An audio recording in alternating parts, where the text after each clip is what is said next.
মাটির অনেক গভীরে তালাবদ্ধ এক অন্ধকার কুঠরি।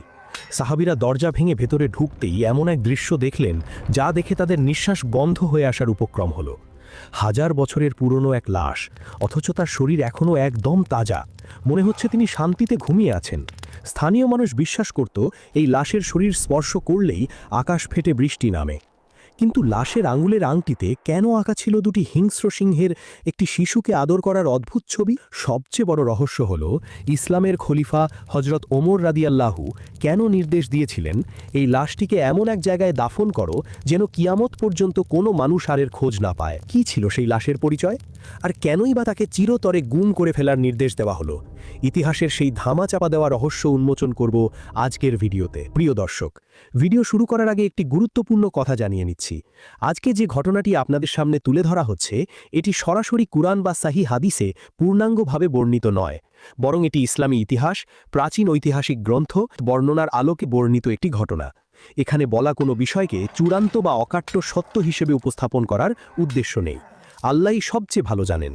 বিস্তারিত রেফারেন্স ও ব্যাখ্যা জানতে ভিডিওর ডেসক্রিপশন বক্সটি অনুগ্রহ করে চেক করবেন। হিজরি 17 অথবা 20 সালের দিকের কথা। খলিফা হজরত ওমর ইবনুল খাত্তাব রাদিয়াল্লাহুর খেলাফতকাল। মুসলিম বাহিনী পারস্য বা বর্তমান ইরান বিজয়ের অভিযানে বের হয়েছে।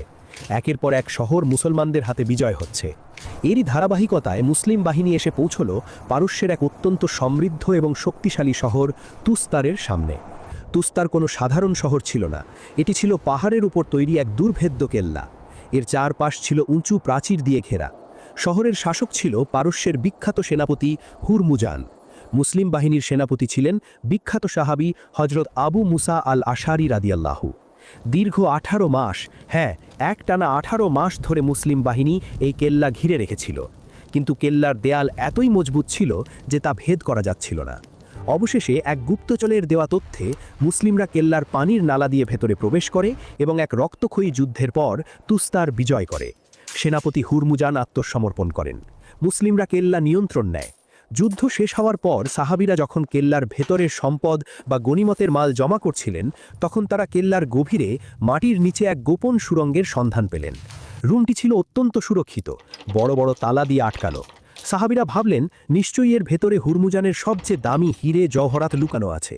তারা তালা ভেঙে সেই অন্ধকার ঘরে প্রবেশ করলেন। মশাল জ্বালানো হলো। আগুনের আলোয় ঘরটি আলোকিত হয়ে উঠল। কিন্তু ঘরের ভেতরের দৃশ্য দেখে সাহাবীরা থমকে দাঁড়ালেন। তাদের কোলাহল থেমে গেল। এক ভুতুরে নিস্তব্ধতা নেমে এলো। তারা দেখলেন ঘরের মাঝখানে এক উঁচু খাটিয়া, আর তার উপর রাখা আছে একটা লাশ। লাশটি রেশমি কাপড়ে মোড়ানো। কিন্তু আশ্চর্যের বিষয় হলো লাশটির মাথার কাছে রাখা আছে একটি পবিত্র ধর্মগ্রন্থ বা কিতাব, এবং লাশের চারপাশ ঘিরে রাখা আছে বিশাল বিশাল মাটির মটকা বা পাত্র। সাহাবীরা গুনে দেখলেন সেখানে প্রায় 80টি মটকা রয়েছে, এবং প্রতিটি মটকা খাঁটি সোনা এবং রূপার মুদ্রায় কানায় কানায় পূর্ণ। কিন্তু সাহাবীদের নজর সোনা দানা বা টাকার দিকে গেল না। তাদের নজর আটকে রইল সেই খাটিয়ার ওপর শুয়ে থাকা মানুষটির দিকে। হাজার বছর পুরনো এক বন্ধ ঘর, বাতাস ঢোকার জায়গা নেই, সেখানে একটি লাশ কিভাবে থাকে? সেনাপতি আবু মুসা আল আশারি রাদিয়াল্লাহু এগিয়ে গেলেন। তিনি অত্যন্ত সম্মানের সাথে লাশটির মুখের ওপর থেকে কাপড়টি সরালেন, এবং সাথে সাথে উপস্থিত সবাই বিস্ময়ে সুবহান আল্লাহ বলে উঠলেন। তারা দেখলেন লাশটি কোনো কঙ্কাল নয়, হাড়গোড় নয়, এটি একটি পূর্ণাঙ্গ মানুষ। তার গায়ের রং কিছুটা শ্যামলা, তার চুলগুলো ঘন, এবং সবচেয়ে অবাক করা বিষয় হলো তার শরীরটি একদম তাজা। মনে হচ্ছে তিনি মাত্র কিছুক্ষণ আগে মারা গেছেন। তার শরীরের চামড়ায় কোনো পচন ধরেনি, কোনো পোকা ধরেনি। অথচ এই শহরের ইতিহাস বলে এই লাশটি এখানে রাখা আছে শত শত বছর ধরে।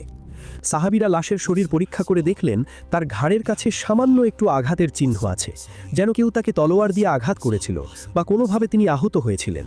কিন্তু সেই আঘাত থেকেও যেন এখনও তাজা রক্ত চুইয়ে পড়ার উপক্রম। আবু মুসা আল আশারি রাদিয়াল্লাহু স্থানীয় পারসিক বা অগ্নিপূজারী বৃদ্ধদের ডেকে পাঠালেন। তিনি জিজ্ঞেস করলেন, এই লাশটি কার? তোমরা কেন একে এভাবে মাটির নিচে লুকিয়ে রেখেছ?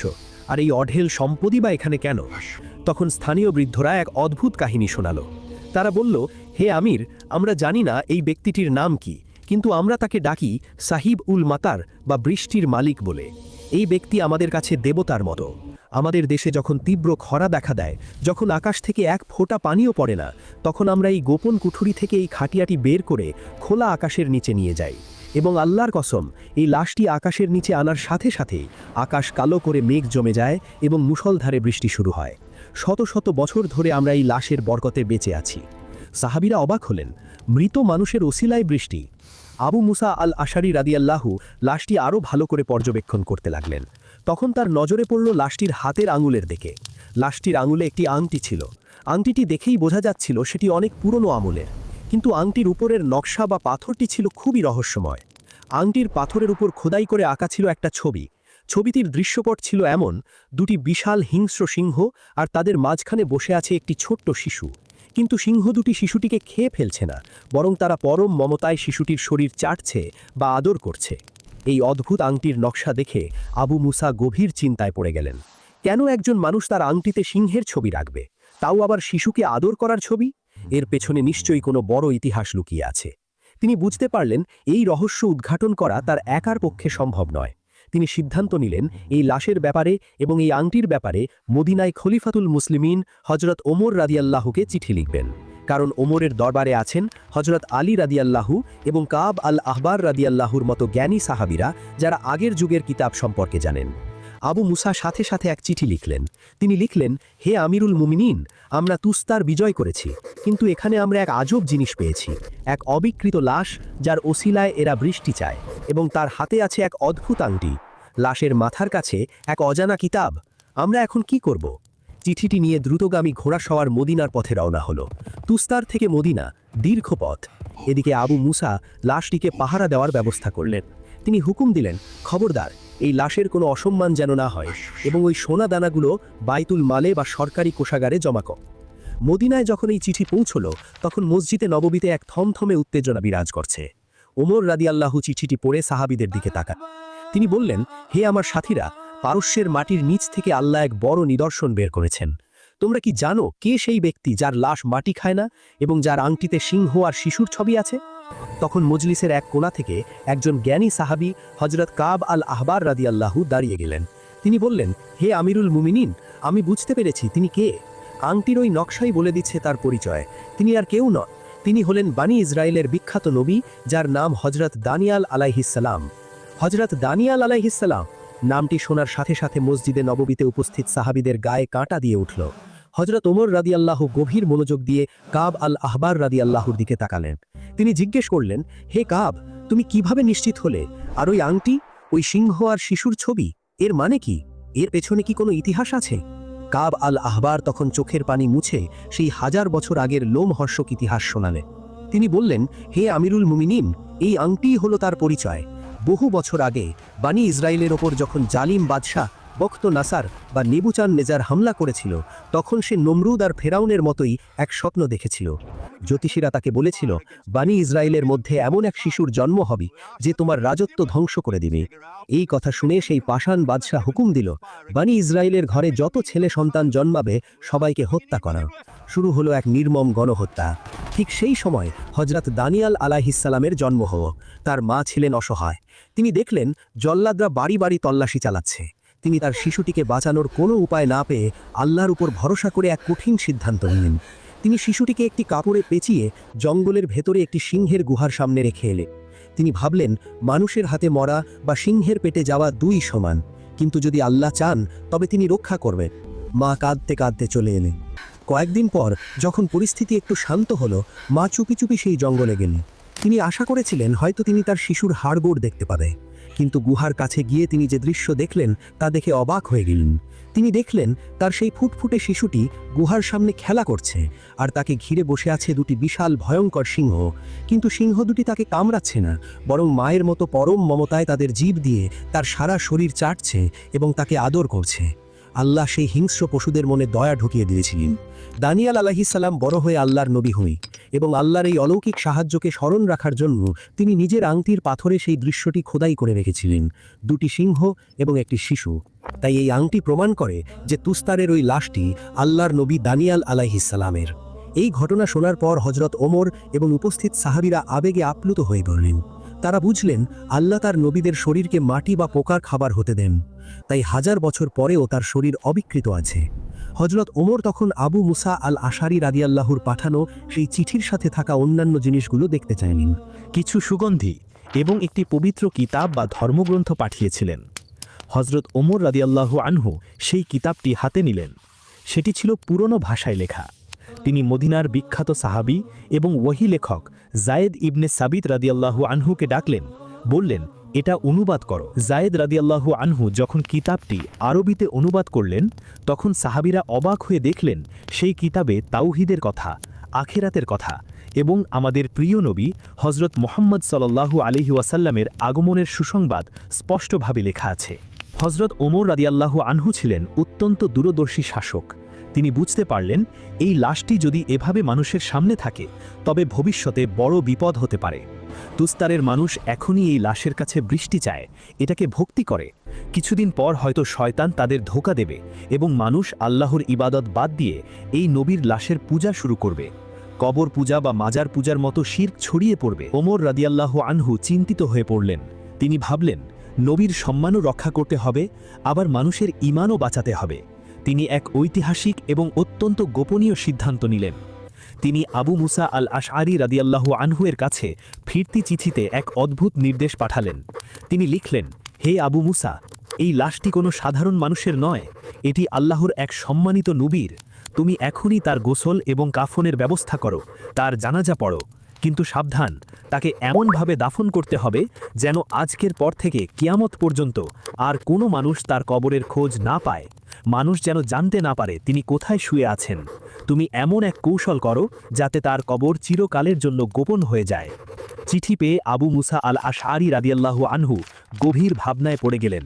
হাজার হাজার মানুষের চোখ এড়িয়ে দিনের আলোয় বা রাতের অন্ধকারে কিভাবে কাউকে দাফন করা সম্ভব? আর মানুষ তো জানে লাশটি তাদের কাছে আছে, তারা তো লাশটি সহজে ছাড়বে না, আর কবর দিলেও তো মানুষ দেখে ফেলবে। তখন আবু মুসা রাদিয়াল্লাহু আনহু এবং তার সঙ্গীরা এক বিশাল এবং বুদ্ধিদীপ্ত পরিকল্পনা করলেন। এমন এক পরিকল্পনা যা শুনলে আজও মানুষের গায়ে কাঁটা দেয়। তারা সিদ্ধান্ত নিলেন প্রকৃতিকে ব্যবহার করবেন। তুস্তার শহরের পাশ দিয়ে বয়ে গেছে একটি নদী। তারা ঠিক করলেন এই নদীর বুকেই দানিয়াল আলাইহিস সালামকে লুকিয়ে রাখবেন। কিন্তু কিভাবে? পানির নিচে তো কবর দেওয়া যায় না। আবু মুসা রাদিয়াল্লাহু আনহু তার সৈন্যদের হুকুম দিলেন, বললেন, দিনের বেলা শহরের আশেপাশে, দিনের বেলা শহরের বিভিন্ন প্রান্তে ১৩টি আলাদা আলাদা জায়গায় কবর খোঁড়া হোক। সৈন্যরা দিনের বেলা শহরের বিভিন্ন প্রান্তে ১৩টি কবর খুঁড়ল। মানুষ দেখল এবং ভাবল হয়তো এর কোনো একটিতে দাফন করা হবে। তারা কনফিউজড বা বিভ্রান্ত হয়ে গেল। কিন্তু আসল কাজ তখনও বাকি। আবু মুসা রাদিয়াল্লাহু আনহু রাতের অন্ধকারে একদল বিশেষ বাহিনীকে কাজে লাগালেন। তারা নদীর প্রবাহ বা গতিপথ বদলানোর জন্য বাঁধ তৈরি করল। নদীর পানিকে সাময়িকভাবে অন্যদিকে ঘুরিয়ে দেওয়া হলো। নদীর তলদেশ যখন শুকিয়ে গেল, তখন ঠিক নদীর মাঝখানে গভীর রাতে তারা আসল কবরটি খুঁড়ল। এটি ছিল এক ঐতিহাসিক মুহূর্ত। হাজার বছর আগে ইন্তেকাল করা এক নবীকে শেষ জামানার নবীর উম্মতেরা দাফন করার সৌভাগ্য অর্জন করছে। কবর খোঁড়া শেষ হল। হজরত দানিয়াল আলাইহিস সালামের সেই পবিত্র এবং অবিকৃত দেহটি, যা হাজার বছর ধরে চন্দন কাঠের সিন্দুকে বা খাটিয়ায় শুয়েছিল, তা পরম মমতায় এবং সম্মানের সাথে সেই কবরে নামানো হলো। তাদের চোখ দিয়ে অশ্রু ঝরছিল। তারা ভাবছিলেন আল্লাহ তার নবীদের শরীরকে কিভাবে হেফাজত করেন। কবরের উপর বাঁশ বা তক্তা দেওয়া হলো, তারপর মাটি চাপা দেওয়া হলো। নদীর তলদেশের মাটির সাথে মিশে গেল আল্লাহর এক মহান নবীর শেষ বিছানা। দাফন শেষ হওয়ার পর আবু মুসা আর এক মুহূর্ত দেরি করলেন না। তিনি সৈন্যদের নির্দেশ দিলেন বাঁধ খুলে দিতে। বাঁধ খুলে দিতেই নদীর বিশাল জলরাশি গর্জন করে তার পুরনো পথে ফিরে এলো। পানির তোড় সেই নতুন খোঁড়া কবরের উপর দিয়ে বয়ে গেল।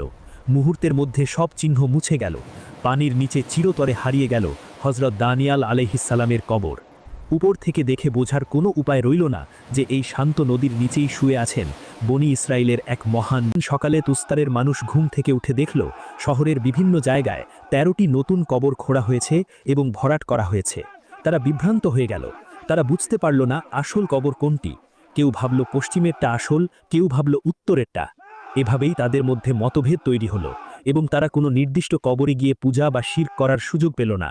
হজরত ওমর রাদিয়াল্লাহু আনহুয়ের সেই বুদ্ধিদীপ্ত কৌশল সফল হল। শিরকের পথ চিরতরে বন্ধ হয়ে গেল। আর সেই ৮০ মটকার সোনারূপা, সেগুলো বাইতুল মাল বা সরকারি কোষাগারে জমা করে দেওয়া হলো, যা গরিবদের কল্যাণে ব্যবহৃত হলো। কিন্তু সেই আংটিটি, যাতে দুটি সিংহ এবং একটি শিশুর ছবি ছিল, ইতিহাসের কিতাব আল বিদয়া ওয়ান নিহায়াতে এসেছে হজরত ওমর রাদিয়াল্লাহু আনহু সেই আংটিটি সেনাপতি আবু মুসা আল আশআরি রাদিয়াল্লাহু আনহুকে উপহার হিসেবে বা বরকত হিসেবে নিজের কাছে রাখার অনুমতি দিয়েছিলেন। পরবর্তীতে মানুষ আবু মুসা রাদিয়াল্লাহু আনহুয়ের হাতে সেই ঐতিহাসিক আংটিটি দেখেছিল। আজকের এই ভিডিওটি শেষ করার আগে আসুন আমরা একটু ভাবি, ইরানের তুস্তার শহরের পাশ দিয়ে বয়ে যাওয়া সেই নদীটি আজও হয়তো আছে, কিন্তু তার নিচের সেই গোপন কথাটি কেউ জানে না। এই ঘটনা আমাদের তিনটি বড় শিক্ষা দেয়। প্রথম শিক্ষা, নবীদের মর্যাদা। 1000 বছর পার হয়ে গেছে, সাম্রাজ্য ধ্বংস হয়ে গেছে, মাটি পাথর হয়ে গেছে, কিন্তু নবীর শরীরে একটা আঁচড়ও লাগেনি। হাদিস শরীফে রাসূল সাল্লাল্লাহু আলাইহি ওয়াসাল্লাম বলেছেন, নিশ্চয়ই আল্লাহ মাটির জন্য হারাম করে দিয়েছেন নবীদের শরীর বক্ষণ করা। এই ঘটনা তার চাক্ষুষ প্রমাণ। দ্বিতীয় শিক্ষা, শিরক থেকে বাঁচার সতর্কতা।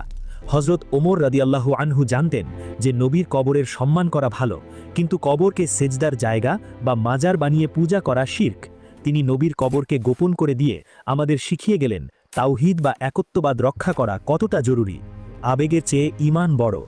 তৃতীয় শিক্ষা, আল্লাহর সাহায্য। ছোট্ট শিশু দানিয়ালকে আল্লাহ ক্ষুধার্ত সিংহের মুখ থেকে বাঁচিয়েছিলেন। আবার মৃত্যুর 1000 বছর পরও তাকে সম্মানজনক দাফন দেওয়ার জন্য সুদূর মদিনা থেকে মুসলিম বাহিনীকে পাঠিয়েছিলেন।